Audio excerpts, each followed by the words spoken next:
কোন ভাষায় পড়ায়? ইংলিশে পড়ায় কি? লেডি ব্রেবন কলেজে কি ছেলেরা ভর্তি হতে পারে? লেডি ব্রেবন কলেজে ভর্তি হতে গেলে কত নাম্বার লাগে? বা লেডি ব্রেবন কলেজের কাট অফ কত?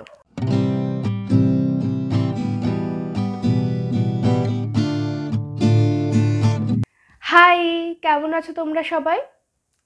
আমি কলেজের ভিডিওগুলো ছাড়ার পর থেকেই প্রায়ই কলেজ রিলেটেড একটা দুটো করে কমেন্ট পেতাম।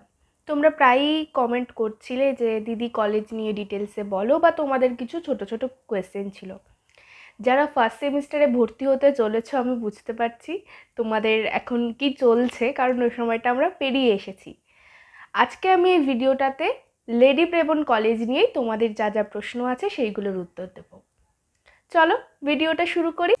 আচ্ছা, সবার প্রথমেই আমি যেটা বলবো, লেডি ব্রেবন কলেজ কলকাতার পার্ক সার্কাসে, ঠিক পার্ক সার্কাস ময়দানের উল্টো দিকে। আমি তোমাদেরকে অ্যাড্রেসটাও বলে দিলাম, কারণ আমি যখন এই কলেজে এসেছিলাম তখন আমি এক্স্যাক্ট যে লোকেশানটা সেটা জানতাম না।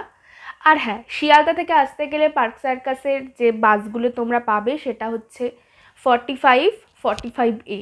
আর যদি ট্রেনে করে আসো তো শিয়ালদা থেকে সাউথের ট্রেনে উঠলে পার্ক সার্কাসে নেমেই তোমরা হচ্ছে অনেক রিক্সা পাবে, হেঁটেও আসতে পারো। আমি তো হেঁটেই যাতায়াত করি, বা বাসে গেলে বাসে যাতায়াত করি। তো যদি ট্রেনে যাও তাহলে তোমাদেরকে পার্ক সার্কাস স্টেশনে নেমে হাঁটতে হবে বা রিক্সা নিতে হবে। আর যদি বাসে করে যাও তাহলে হয় 45 নয় 45A, এই দুটো বাসই আমাদের কলেজের সামনে কিন্তু নামিয়ে দেবে। আচ্ছা, এরপর যে কোয়েশ্চেনটা সেটা হচ্ছে, লেডি ব্রেবন কলেজে কি ছেলেরা ভর্তি হতে পারে? একদম না, লেডি ব্রেবন কলেজে ছেলেরা ভর্তি হতে পারে না, এটা একটা গার্লস কলেজ। এরপর যে কোয়েশ্চেনটা আমি পেয়েছি অনেকগুলো, সেটা হচ্ছে দিদি লেডি ব্রেবন কলেজে ভর্তি হতে গেলে কত নাম্বার লাগে, বা লেডি ব্রেবন কলেজের কাট অফ কত? প্রথম কথা, আমার যেটা মনে হয়, লেডি ব্রেবন কলেজ বলে শুধু নয়, প্রত্যেকটা কলেজেরই কিন্তু তুমি যে সাবজেক্টটা নিয়ে ভর্তি হতে চাইছো সেই সাবজেক্টের নাম্বারটা কিন্তু ডিপেন্ড করে সেই ইয়ারে কতজন স্টুডেন্ট কত নাম্বার পেয়ে পাশ করছে সেটার উপর। এটা আমার ব্যক্তিগতভাবে মনে হয়। প্রত্যেক বছর কিন্তু নাম্বার পাওয়ার হার কিন্তু একই থাকে না, চেঞ্জ হতে থাকে। এবার যেটা বলবো সেটা হচ্ছে কাট অফ কত।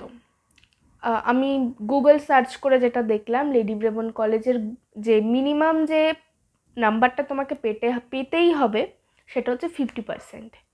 50%-এর কম হলে কিন্তু তুমি ফর্ম ফিল আপ করতে পারবে না।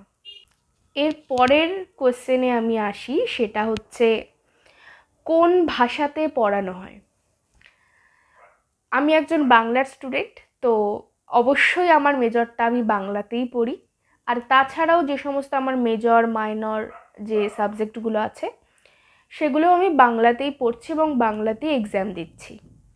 এবার অন্যান্য যে সমস্ত ডিপার্টমেন্টগুলো আছে সেই সমস্ত ডিপার্টমেন্টেও আমি শুনেছি, যদি তুমি চাও যে তোমার যে মেজর সাবজেক্ট সেটা কিন্তু তুমি শুধু মেজর নয়, সব সাবজেক্টই তুমি যদি চাও ম্যামেদের কাছে বাংলাতে পড়তে বা লিখতে, তো তুমি অবশ্যই লিখতে পারো, এবং অপশন কিন্তু থাকে।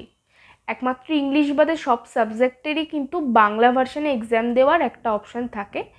যদিও জুওলজির আমার জুওলজি আইডিসিতে ছিল, ওটা কিন্তু ইংলিশেই দিতে হয়েছে, ওটার কোনো বাংলা বই নেই, আমি এটা আগে থেকেই বলে দিলাম।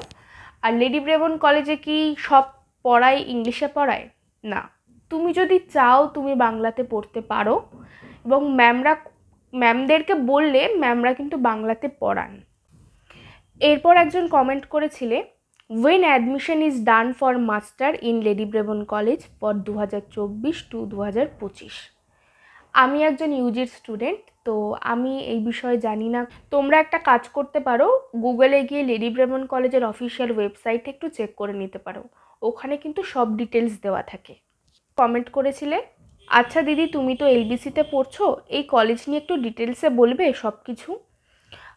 অ্যাডমিশন ফিস কত, কেমন কি, এটা কি ইংলিশ ভার্সনে পড়তে হয়? আচ্ছা, প্রথমে যেটা বলি, তোমাদেরকে তো আমি বললামই এখানে ইংলিশ ভার্সনে পড়াটা ম্যান্ডেটরি নয়, তুমি চাইলে বাংলা ভার্সনে পড়তে পারো, বাংলা ভার্সনে লিখতেও পারো। এরপর তুমি যে কোয়েশ্চেনটা করেছো সেটা হচ্ছে অ্যাডমিশন ফিস কেমন। আমি একজন আর্টসের স্টুডেন্ট, আমার ফর্ম ফিল আপের সময় যে টাকাটা লেগেছিল অ্যাডমিশন ফিস, সেটা হচ্ছে 3850 টাকা। আর এই যে আমি 6 মাস পড়ছি, এই 3800 50 টাকার বাইরে আমাকে একটা টাকাও দিতে হয়নি। শুধুমাত্র আমি যখন ফার্স্ট সেমিস্টারের জন্য ফর্ম ফিল আপ করেছিলাম অ্যাডমিট কার্ডের জন্য, সেই সময় আমাকে একটা দিতে হয়েছিল টাকা, সেটা ক্যালকাটা ইউনিভার্সিটিকে, লেডি ব্রেবন কলেজকে আমাকে আলাদা করে কোনো টাকা দিতে হয়নি। এরপর একজন কমেন্ট করেছিলে, দিদি অ্যাডমিশনের জন্য কি করতে হয় আর কত মার্কস লাগে প্লিজ বলো। তো অ্যাডমিশনের জন্য তোমাদের প্রথমেই যেটা করতে হবে সেটা ফর্ম ফিল আপ। এবং তোমরা কি করে জানবে যে ফর্ম ফিল আপটা শুরু হচ্ছে বা কবে শেষ হবে? তোমরা তার জন্য ক্যালকাটা ইউনিভার্সিটির অফিসিয়াল ওয়েবসাইট একটু ফলো করবে। অবশ্যই সেটা তোমাদের রেজাল্ট আউটের পরে। আমাদের সময় রেজাল্ট আউটের পরেই আমরা করেছিলাম। ওটা একটা ডেট দিয়ে দেয়, এই ডেট থেকে এই ডেট পর্যন্ত ফর্ম ফিল আপ চলে এবং তারপরে আস্তে আস্তে মেরিট লিস্ট বার হতে থাকে। এবার তোমরা কোথায় গিয়ে ফর্ম ফিল আপটা করবে? তোমরা ফর্ম ফিল আপ করতে পারো বাড়িতে নিজেদের ফোন থেকে, আবার সাইবার ক্যাফেতে গিয়েও। আমি তোমাদেরকে বলবো তোমরা সবসময় ফর্ম ফিল আপটা সাইবার ক্যাফেতে গিয়েই করো, কারণ যদি কোথাও কিছু ভুল হয় তাহলে কিন্তু অনেক প্রবলেম হয়, হয়তো তোমার একটা বছর নষ্টও হতে পারে এর জন্য। এই জন্য আমি বলবো তোমরা তোমাদের যেখানে বাড়ি তার আশেপাশে বিভিন্ন সাইবার ক্যাফে থাকবে, সেখানে গিয়ে ফর্ম ফিল আপ করে নিও। আর এরপর কত মার্কস লাগে এটা ডিপেন্ড করে তুমি কোন সাবজেক্ট নিচ্ছ এবং সেই বছর কতটা পার্সেন্টে মানে কত পার্সেন্ট নাম্বার পেয়ে স্টুডেন্ট পাস করছে সেটার উপরে। আর তাছাড়াও যে কলেজে ভর্তি হচ্ছ সেই কলেজে কেমন ক্রাইটেরিয়া কি থাকে। আচ্ছা, একজন কমেন্ট করেছিলে তোমাদের উইকে কটা ছুটি থাকে। আমাদের উইকে একটাই ছুটি থাকে, এছাড়া যদি কোনো হলিডে পড়ে তাহলে ছুটি থাকে, আর যদি কোনো ক্লাস ক্যান্সেল হয় সেই ক্ষেত্রেও ছুটি থাকে।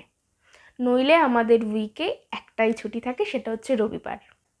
এরপর একজন কমেন্ট করেছিলে যে দিদি হোস্টেলের ট্যুর দাও। প্রথম কথা হচ্ছে হোস্টেলে ক্যামেরা অ্যালাউ নয়, বাইরের লোক অ্যালাউ নয়, আর আমি বাড়িতে থাকি, তো আমার পক্ষে হোস্টেলে ট্যুর দেওয়া সম্ভব নয়। আর একজন বেশ কিছুদিন আগে কমেন্ট করেছিলে যে হোস্টেলে থাকার খরচ কেমন। তো আমি যেটা জেনেছি বা শুনেছি সেটা হোস্টেলে থাকার খরচ 4000 সামথিং বোধহয় লাগে। প্রথম মাসে তুমি যখন ঢুকছো তার জন্য মনে হয় 4000-এর থেকে একটু বেশি দিতে হয়, নইলে তোমার পার মান্থ 4000 টাকা লাগে, যেখানে তুমি থাকতে পারছো। তোমাকে সকালে, সন্ধেবেলায় আর রাতে তোমার খাবার দেবে, দুপুরে কোনো খাবার দেবে না, এমনকি রবিবারেও দেয় না। এছাড়া হোস্টেলে অ্যাপ্লাই কিভাবে করবে? হোস্টেলে অ্যাপ্লাই করার জন্য তোমার যখন তুমি কলেজের জন্য ফর্ম ফিল আপ করবে, যখন সাবজেক্ট চুজ করছো সেখানেই অপশান থাকবে হোস্টেল তুমি নেবে কি নেবে না, তখনই অ্যাপ্লাই করে দেবে।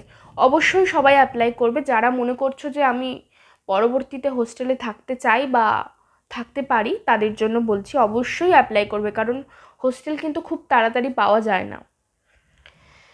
আর হোস্টেলে আমি যে রুলসটা জানি সেটা হচ্ছে বুধবার আর রবিবার তোমাদের আউটিং থাকে। বুধবার দিন 8টার ভিতরে ঢুকতে হয়, রবিবার দিনও 8টার ভিতরে ঢুকতে হয়। বুধবার যেহেতু কলেজ থাকে, তো তোমাদের ওই কলেজ ছুটির পরের যে সময়টা থাকছে সেটুকু থেকে রাত 8টার ভিতরে ঢুকতে হয়। 8টা বা 7টা আমি এটা শিওর জানি না, তোমরা যারা হোস্টেলে যাবে তারা তো এই নিয়মটা জেনেই যাবে। তো এই তো সবগুলোরই আমি অ্যান্সার দিলাম। তোমাদের যদি আর পরবর্তীতে কোনো কোয়েশ্চেন থাকে আমাকে কমেন্ট করো, আমি সেগুলো রিপ্লাই দেব। ওকে, তো আজকের ভিডিওটা এটুকুই। তোমাদের যদি ভালো লাগে তাহলে একটা লাইক করে দিও, আর তোমাদের যদি আর কিছু জানার থাকে তাহলে একটা কমেন্ট করো। আমি চেষ্টা করব আমি যতদূর জানি ততটা তোমাদেরকে জানানোর। ওকে, বাই।